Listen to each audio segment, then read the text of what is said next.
Hope you guys are doing well. Welcome back. In today's video, I'm going to show you that how you can update the location on the Perplexity app. You can update it or you can change it as well. So let's get started.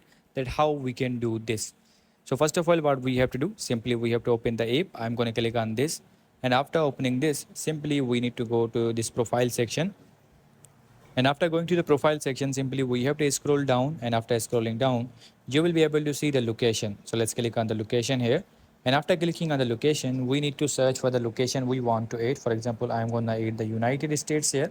So you can also add the United States. So once you are done, simply you have to click on the update, or you can also share this as well. You can also click on this option as well, and you will be able to allow while using, and you can also search anything, and it is automatically updated. So you have to click on the update, and it will be updated as well. So in this way, you can change or update the location on the Perplexity app. And I hope you guys understand this video that how you can do that. So see you in the next video.